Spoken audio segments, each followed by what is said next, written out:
Welcome to the Learn and Talk English podcast.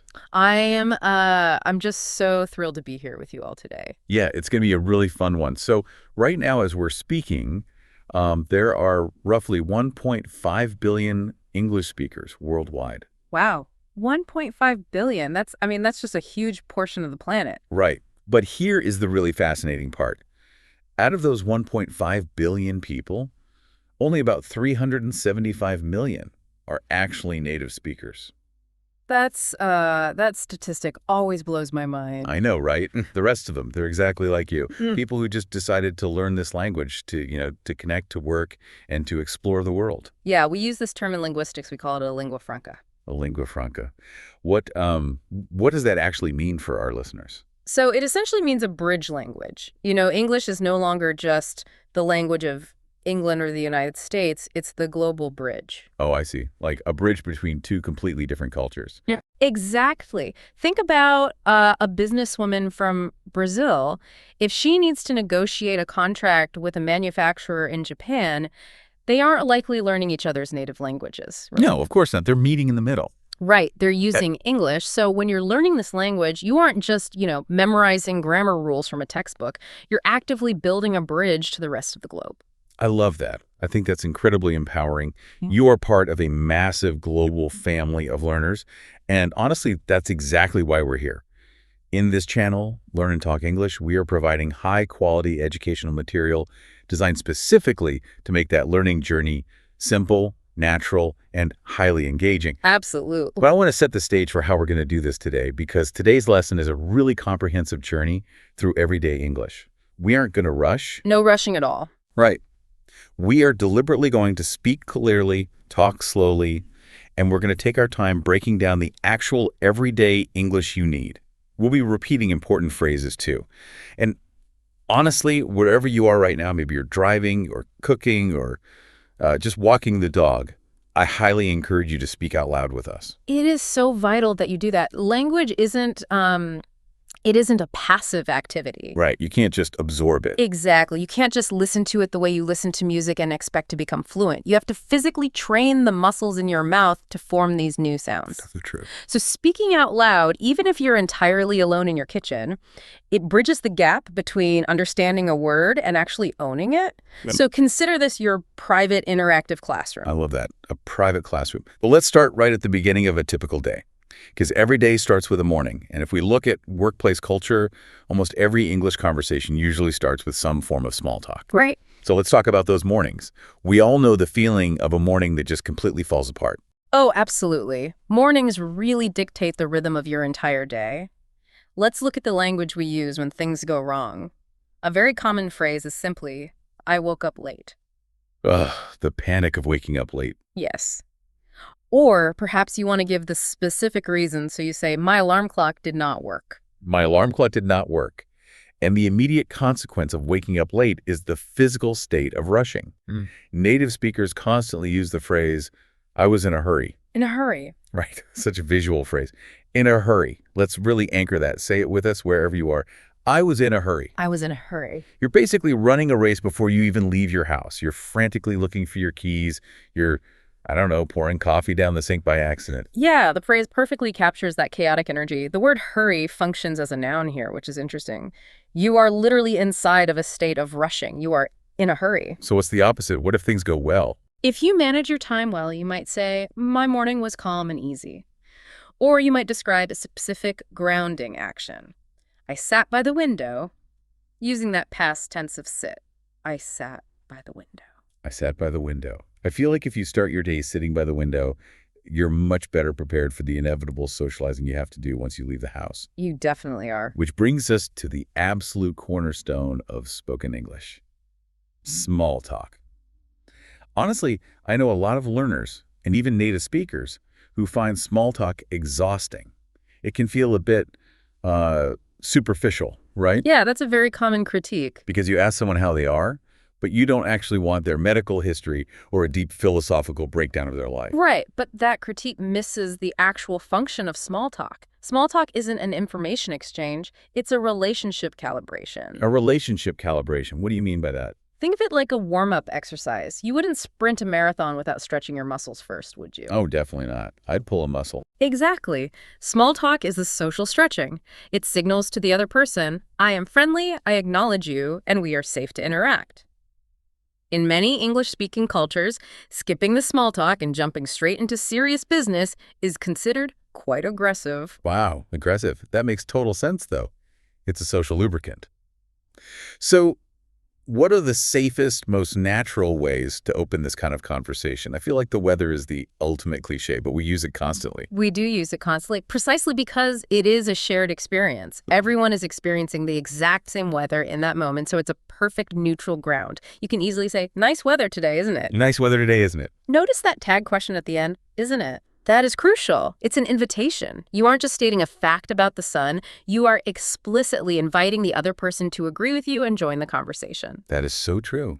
Nice weather today, isn't it? Yeah. It's so casual. And if you want to ask about them personally, without getting too deep, how do we move beyond the standard robotic, how are you? A fantastic alternative is, how's your week going? Oh, I like that. How's your week going? It's slightly more specific than how are you, which often just gets an automatic I'm fine. Asking how's your week going gives them a timeline. They can talk about a project at work, a busy weekend they just had, or just say it's going smoothly. It shows a genuine, albeit polite, level of interest.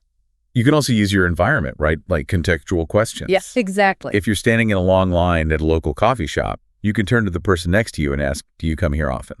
Or if a new colleague just relocated to your city, you could ask, how do you like it here? Those are great because these starters use the immediate reality around you so they don't feel forced. Right. But here is the secret that separates average conversationalists from great ones. The magic of small talk isn't in what you say, it's in how you listen. Okay, tell me more about that.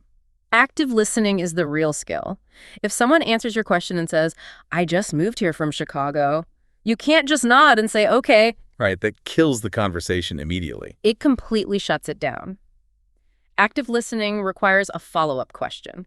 You reply, oh, really? What brought you from Chicago? You have to show them that you caught the ball they threw and you are throwing it back. I love that tennis match analogy. You're keeping the rally going. Precisely. But eventually, someone has to go back to their desk or catch their train. Exiting small talk can be incredibly awkward if you don't know the right phrases. You can't just turn your back and walk away in silence. No, you definitely need a polite closing strategy. You want to leave a positive impression. A highly natural and effective phrase is, it was nice talking about this. Let's chat again soon. It was nice talking about this. Let's chat again soon.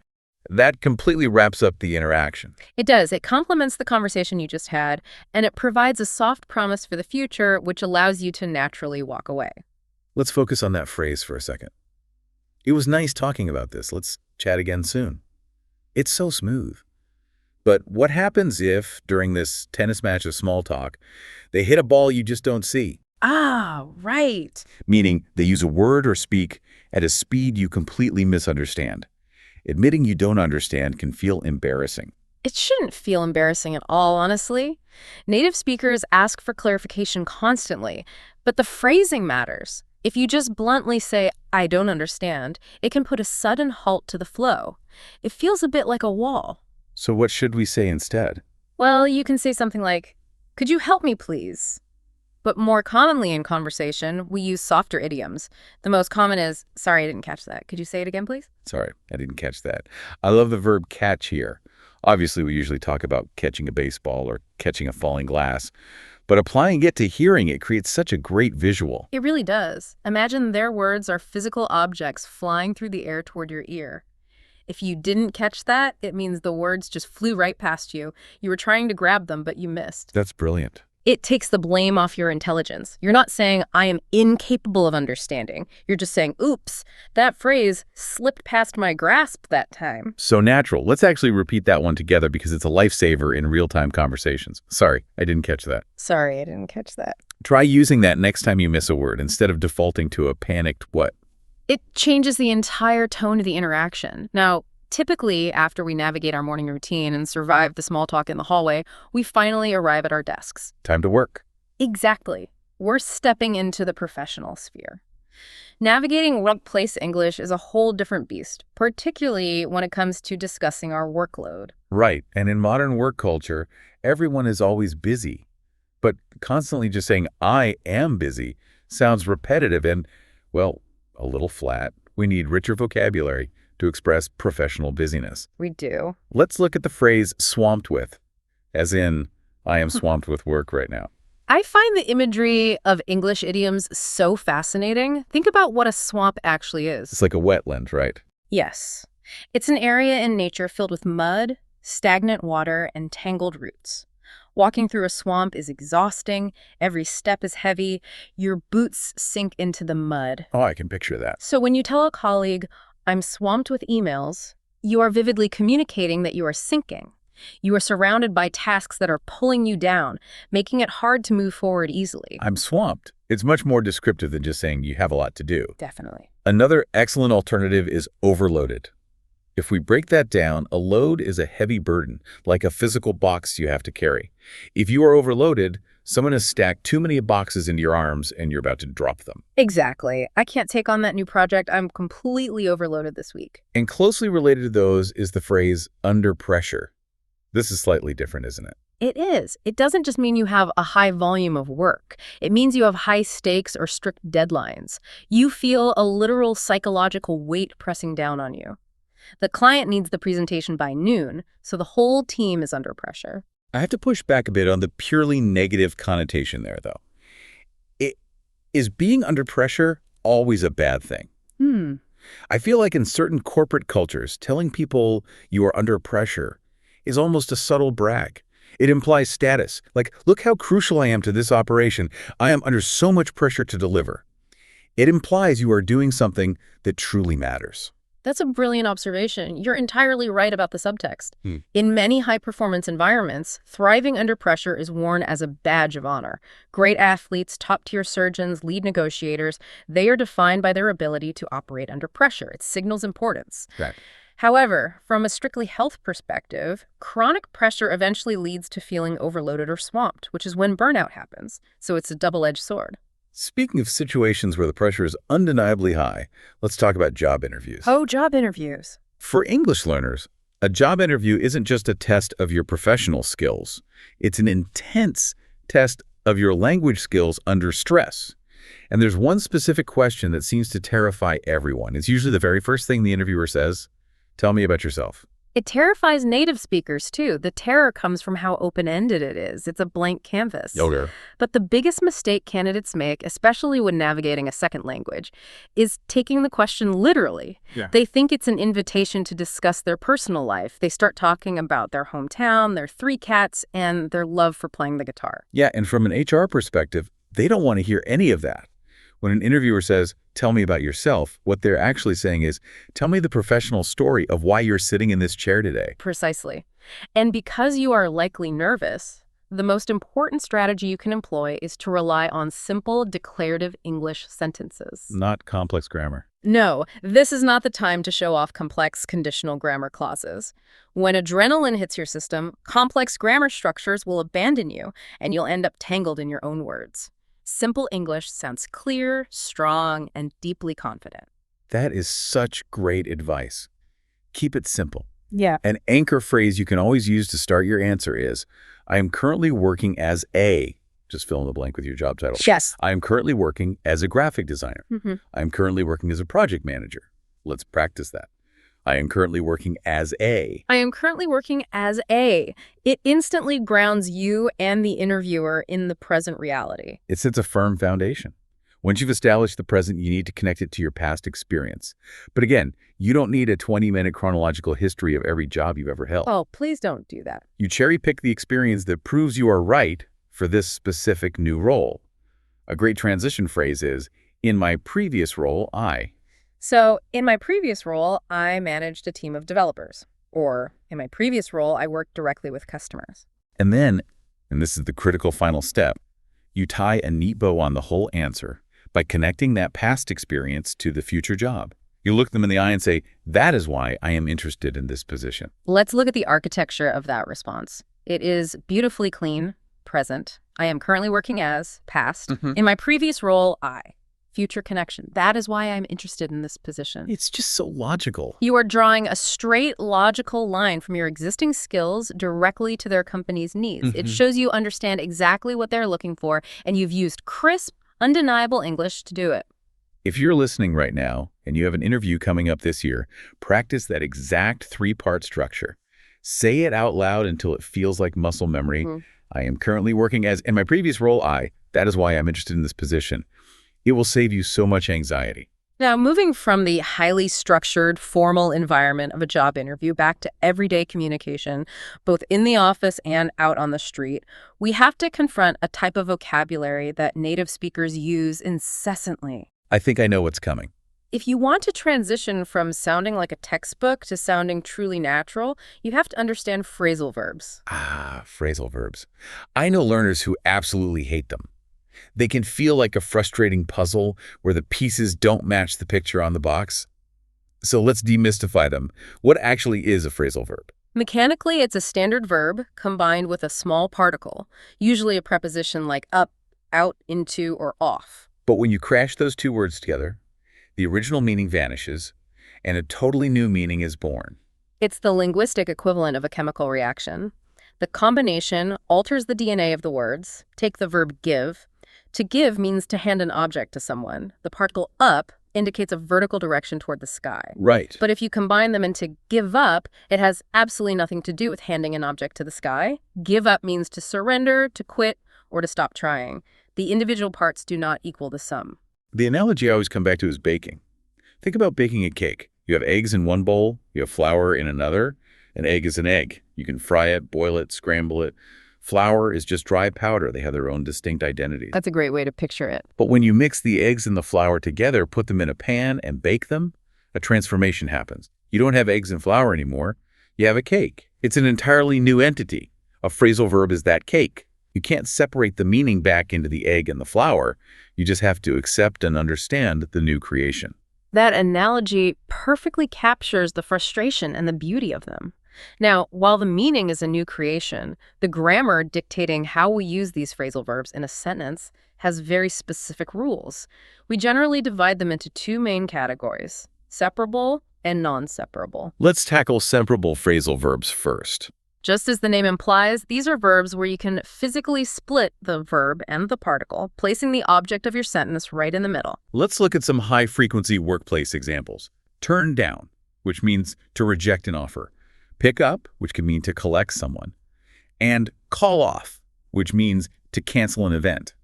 Because these are separable, you have structural flexibility. You can say, they called off the meeting, that's correct. Or you can put the object right in the middle, they called the meeting off.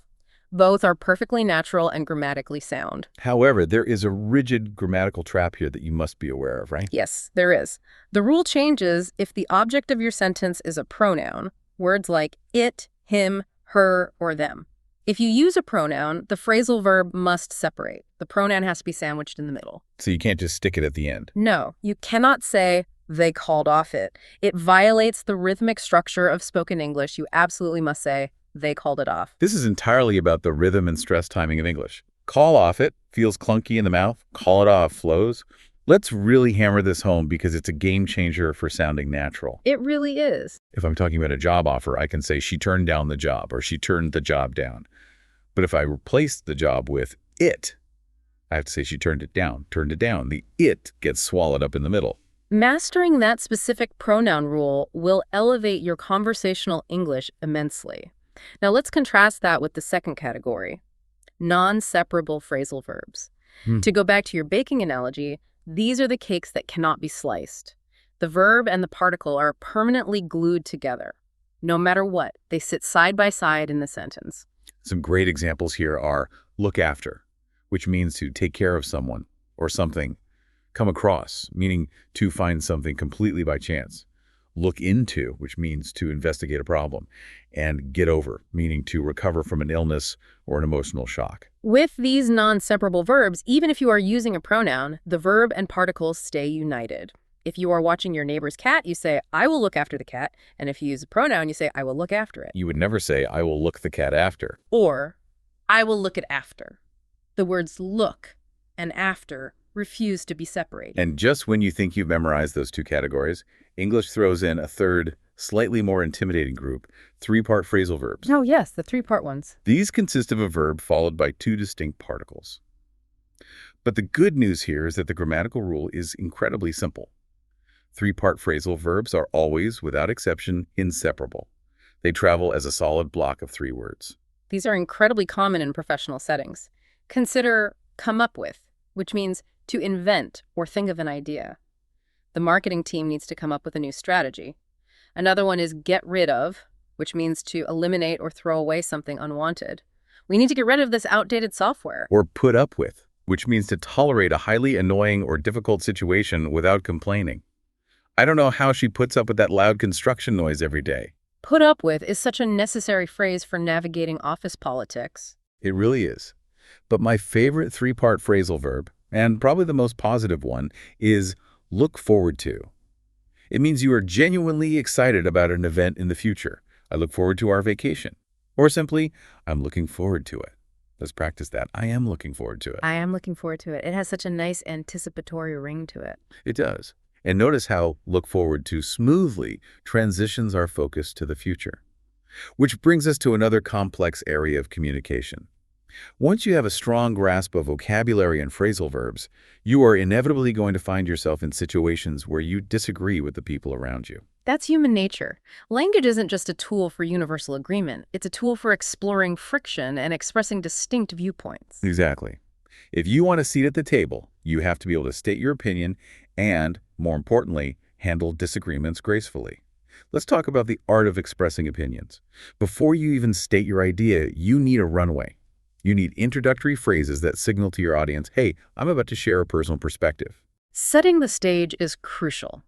If you just state your opinion as a raw fact, it can sound aggressive. You soften it with introductory clauses. Simple phrases like, in my opinion, or the way we see it, are perfect. They frame your upcoming statement as a subjective viewpoint, which invites discussion rather than shutting it down. Right.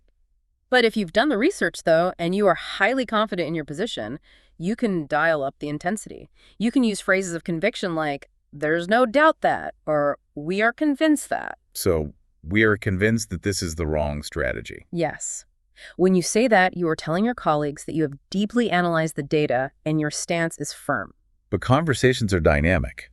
Often you're building on what someone else just said. If a colleague makes a brilliant point, it's good politics and good manners to validate them before adding your own spin. You can say, that's a good point.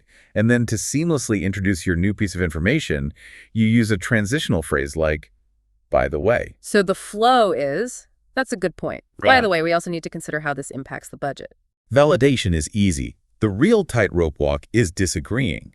Disagreeing in your native language is hard enough, but doing it in a second language can feel like diffusing a bomb. You don't want to accidentally offend someone because you chose the wrong level of politeness. So let's break down the spectrum of disagreement, starting with soft, neutral disagreement. Soft disagreement is vital in professional environments, especially in cultures that value indirect communication. You want to express no, but without injuring anyone's ego. You rely on phrases like, I don't think so, or not necessarily. Another one is not quite, or I'm not so sure. Notice the mechanics here. You are using negative words, not or don't, but you are pairing them with concepts of uncertainty. You aren't calling the other person wrong.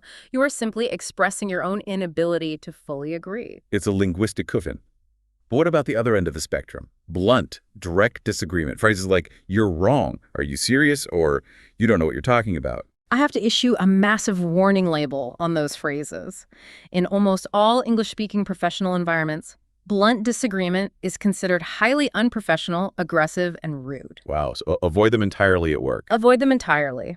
It's viewed as a personal attack rather than a critique of the idea. You should really only use language like, you're wrong, if you are talking to a very close family member, a best friend where the social bond is unbreakable, or if you are intentionally trying to escalate a conflict because a severe boundary was crossed. I completely agree. So if you are in that boardroom and someone proposes a terrible idea, and you can't use soft disagreement because the idea is truly bad, how do you strongly object while remaining professional? You pivot to formal, polite disagreement. These phrases carry heavyweight, but are dressed in a tuxedo of manners. A classic phrase is, I beg to differ. I beg to differ. It sounds very proper. It's slightly old-fashioned, but it commands respect.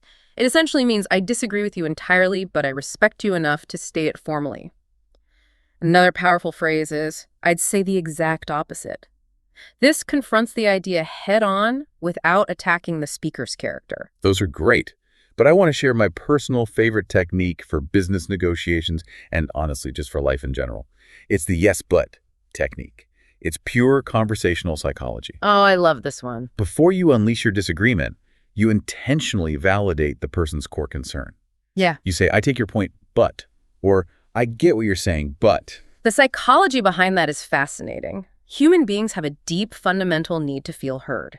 If you immediately launch into why someone is wrong, their defensive walls go up instantly. They stop listening to you and start formulating their counterattack. Yep, it becomes a fight. But when you start with, I get what you're saying, you satisfy that need to be heard, you lower their defenses. Once they feel acknowledged, their brain is much more receptive to the word but and the alternative perspective you are about to present.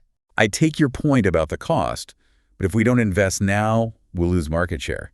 It is incredibly diplomatic. Sometimes, though, no matter how brilliantly diplomatic you are, you hit a wall. You have your opinion, they have theirs, and neither of you is going to budge. The discussion just runs in circles. Instead of letting it turn into a toxic argument, English has specific idioms to gracefully exit the battlefield. The most famous is agree to disagree. Let's repeat that one slowly. Agree to disagree. Agree to disagree. It's a brilliant social contract. It means both parties acknowledge the stalemate, they accept that they hold opposing views, they recognize that further debate is pointless, and they mutually choose to stop the argument. It's a highly mature way to end a debate. Another really fun, slightly folksy idiom for this exact situation is different strokes for different folks. The word strokes here refers to ways of doing things like strokes of a paintbrush. And folks is just a casual word for people. So it literally translates to different people have different ways of operating, and that's fine. You like vacationing in the snowy mountains. I like lying on a hot beach. Different strokes for different folks. It removes judgment from personal preference. That phrase actually provides a perfect bridge to our next topic, because a great way to use your new conversational skills and opinions is by traveling.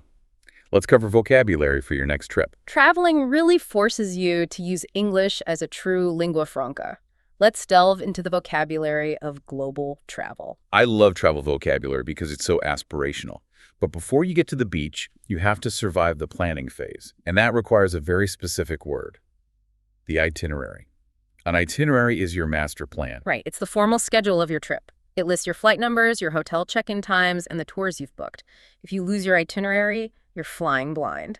And when you're building that itinerary, you have to make choices about the type of experience you want. A very popular option is the all-inclusive resort.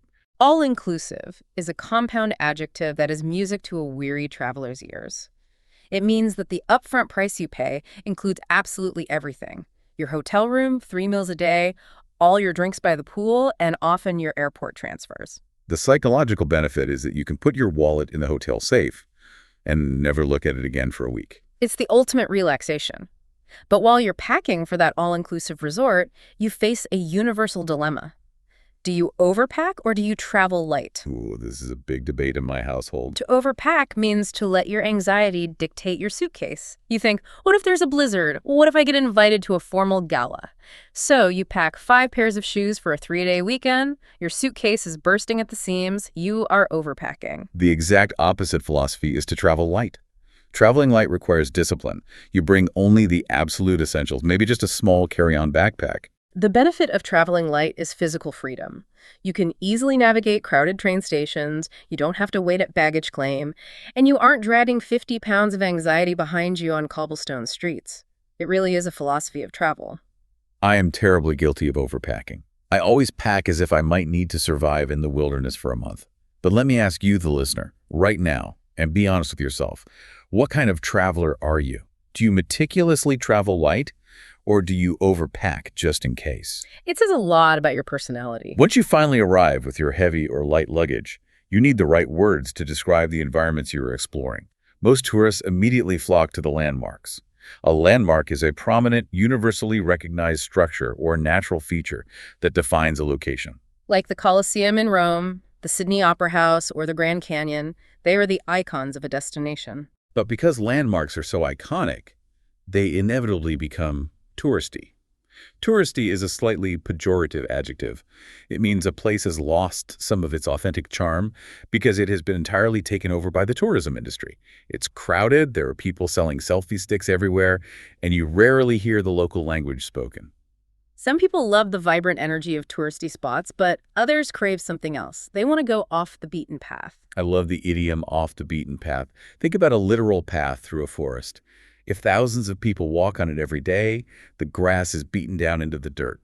It's the easy, obvious route. To step off the beaten path means to intentionally leave the popular tourist zones and venture into residential neighborhoods, quiet provincial towns, or wilder nature. You go where the locals actually live their lives. And you want to go off the beaten path, specifically to avoid the dreaded tourist trap. A tourist trap is an inherently negative concept. It describes an establishment, usually a restaurant, a museum, or a shop, that exists solely to extract maximum money from naive visitors. The food is typically mediocre, the service is rushed, and the prices are outrageously inflated compared to what a local would pay 2 streets over. The holy grail for any traveler is finding the opposite of a tourist trap, the hidden gem. A gem is a precious stone, something rare and valuable. A hidden gem is a magnificent little spot, perhaps a family-run bakery tucked in an alleyway, or a stunning secluded cove that hasn't been written about in all the major guidebooks yet. Finding a hidden gem makes you feel like an explorer rather than just a tourist. Let me push back on how we categorize these things, though. We set up landmark and tourist trap as different things, but aren't they often occupying the exact same geographical space? Can a place be both? That's a highly perceptive distinction. Yes, they absolutely overlap, but they represent different aspects of the experience. The landmark itself, let's take a famous bridge, for example, is a profound piece of human history. The architecture, the historical weight, that is the landmark. You should see it. Yeah. However, the expensive cafe located directly next to the bridge, charging double the price for a coffee simply because of its proximity, that is the tourist trap. The trap operates in the shadow of the landmark. The savvy traveler enjoys the landmark but walks 10 minutes away to eat. That's the perfect way to look at it. Now, beyond where you go, there's the style of how you stay. Are you looking for a rustic experience, or do you want to be pampered? Rustic describes an aesthetic that is simple, old-fashioned, and charmingly unrefined. Think of a log cabin in the mountains with a wood-burning stove and thick wool blankets. It's cozy, but it lacks modern luxury. Conversely, to be pampered is to surrender to luxury and intense personal care. It's the spa experience. When you are pampered, your every need is anticipated. Someone hands you a plush robe, pours you water, and gives you a massage. You are treated delicately. But if a rustic cabin still feels too luxurious, you might decide to go roughing it. Roughing it is a great idiom for intentionally giving up modern comforts. You are sleeping in a tent on the hard ground, no electricity. Maybe you're washing your face in a freezing river. That's roughing it. And ironically, many stressed corporate workers pay good money to go roughing it so they can finally unplug. Unplugging has become a modern travel necessity. Literally, to unplug means to pull an electrical cord out of a wall socket. Metaphorically, it means to take a break from phones and work. You turn off your smartphone, you ignore your email, and you sever your connection to the daily grind. You unplug to recharge your own mental batteries. When the trip is over and you're back home, you inevitably evaluate the experience with your friends. You'll debate whether a famous destination was overrated or underrated. These are essential review words. If you call a place overrated, you are making a bold claim. You're saying that everyone says it's great, but your personal experience didn't match the hype. The public rating is too high. Underrated is the inverse. It's a compliment. If you say a lesser-known city is underrated, you are saying you think it is better than everyone else says it is. Its true value is higher than its public rating. And finally, to prove you actually went on this trip, you unpack your souvenirs. A souvenir is any item you bring back to evoke memories of the location. A beautiful hand-woven rug from Morocco is a magnificent souvenir. However, if you bought a tiny, cheap plastic statue that was mass-produced in a factory halfway across the world, we wouldn't call that a proper souvenir. We'd call it a trinket. A trinket is a minor, inexpensive item. Trinkets clutter your shelves. True souvenirs carry the weight of a memory. Now, while traveling brings wonderful memories, it also exposes us to new environments, different foods, and shifting climates. And sometimes our bodies rebel. Getting sick in a foreign country is a deeply vulnerable experience. It really is. Knowing how to explain your symptoms is vital.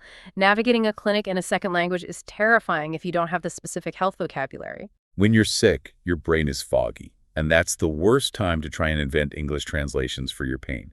So let's equip you. Imagine you're sitting in a bright, sterile clinic in London or New York. The doctor walks in. They almost always use a variation of the same opening phrase. They will ask, "What seems to be the problem?" Or, "What are your symptoms?" The word symptom is crucial. A symptom isn't the disease itself. It is the physical evidence that your body is fighting a disease. A fever is a symptom. A cough is a symptom. So the doctor asks, it is your turn to report the evidence. You can start with a very standard construction. I've got a fever, for instance, I've got a cold, or I've got a rash. But pain is subjective and hard to describe. English divides general pain into two distinct categories: aches and pains. We often say, I have a lot of aches and pains today, but what's the nuance? An ache is usually a dull, continuous sensation. A headache, a stomach ache, a toothache. A pain is generally sharper, more localized, and more sudden. I felt a sharp pain in my knee when I walked down the stairs. That distinction helps the doctor immensely. Once you describe your symptoms, the doctor will evaluate and offer advice. For minor illnesses, the universal medical advice in English is, stay in bed and get lots of rest. Rest is the body's mechanism for healing. They will also universally command you to drink lots of fluids. Let's pause on the word fluids, because learners often wonder why doctors don't just say drink water. Fluids is a broader category. Yes, water is a fluid, but so is hot herbal tea, clear chicken broth, or an electrolyte sports drink. When your body is fighting a virus, it needs constant hydration from various sources. To help you recover, the doctor might prescribe medicine, or they might suggest remedies. A remedy is a treatment for a health issue. Modern antibiotics are a scientific remedy, but gargling warm salt water for a sore throat is a classic home remedy. But here's a critical cultural and linguistic point. What if you listen to the doctor's diagnosis, and every instinct in your body tells you they are wrong? In many cultures, questioning a doctor is taboo. In English-speaking medical systems, you have a specific right to seek a second opinion. A second opinion means asking another doctor if you don't agree with the first one. You want to see if Dr. B arrives at the same conclusion as Dr. A. It puts the patient in control. I think that concept of taking control is a perfect pivot to our final topic today. Learning all these words, from medical terms to phrasal verbs, can feel overwhelming. Getting a second opinion is about fixing a potential medical mistake. In language learning, you also have to constantly seek out your own mistakes, fix them, and stay motivated on your language journey. Diagnosing grammatical errors is like diagnosing symptoms. You look for the patterns. And there is one mistake I see in learners from almost every native language background. It's saying, I am agree. Nice. This happens because in many languages, agreement is a state of being. But in English, agree is the verb. It is the action itself. You do not need am in front of it. It's such a common trap. You just need to drop the am. You simply say, I agree or I don't agree. It's cleaner, it's faster, and it's grammatically sound. A second, incredibly common mistake is using the present tense to describe past events. A learner might tell a story and say, yesterday I go to the supermarket. The brain is doing this because the concept of yesterday already establishes the timeline, so the brain gets lazy and leaves the verb in its easiest present form. But English demands grammatical agreement. Don't say, yesterday I go. Say, yesterday I went. Yesterday I went. You have to train your brain to conjugate on the fly. Now, speaking of time markers, let's address the absolute nightmare that is English prepositions of time. In, on, and at. These three tiny words cause more frustration than almost anything else, but we can demystify them clearly. Yes. Let's break it down. We use in for big things. Think of centuries, decades, years, and seasons. In 2024. In October. In the summer. As the time period shrinks to a specific day, we switch the preposition. We use on. You use on for specific days. On Monday, on my birthday. If the time period is exactly 1 day long, it's almost always on. Finally, for a highly specific time on a clock, we use at 5 a.m., at noon. Now, because English is English, there is a glaring exception. We say in the morning and in the afternoon. But when the sun goes down, the rule shatters. We do not say in the night, we say at night. Emphasize that at night is an exception you just have to memorize. And memorizing those quirks requires massive exposure to the language. You have to build study habits for fluency. The most effective study habit is securing a conversation partner. You need someone who forces your brain to process unpredictable real-time responses. If you don't have access to a conversation partner, You have to engineer your own practice. This is going to sound eccentric, but you should talk to yourself out loud in your house. Narrate your life. When you're making breakfast, say out loud, I am opening the fridge. I am cracking the egg. It feels ridiculous, but it aggressively forces your brain to retrieve vocabulary in real-time context. It absolutely works. Another fundamental shift you need to make is how you study vocabulary. Learn vocabulary in full phrases, not isolated words. The brain struggles to recall a single word floating in a void.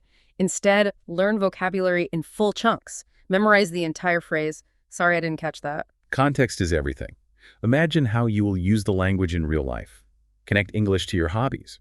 If you are obsessed with baking, watch cooking videos in English. Start small with reading maybe children's books before long novels. When your brain is genuinely curious about the content, it absorbs the language as a byproduct. Which brings us to the most critical component, motivation and mindset. Learning a language as an adult is a marathon. There will be plateaus. When you hit those walls, you have to remember your why. Remember your why. Why did you start learning? Do you want a promotion? Do you want to travel?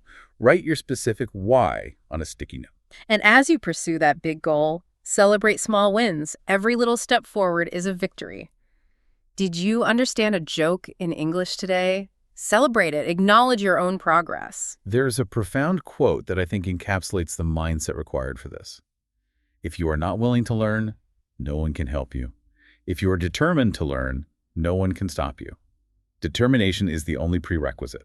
And if I can add one final insight, imperfect English that is spoken is better than perfect English that stays in your head. Do not let the pursuit of perfection paralyze you. Mistakes are teachers. They show you exactly where the boundaries are. Embrace the mess. As we wrap up this extensive journey through everyday English, I want to leave you with a final thought to mull over. We've spent this time breaking down grammar rules, analyzing workplace idioms, and categorizing travel vocabulary. But language isn't just a set of rules. It's a bridge to understanding other cultures and sharing your own story. Language is about connection, not perfection.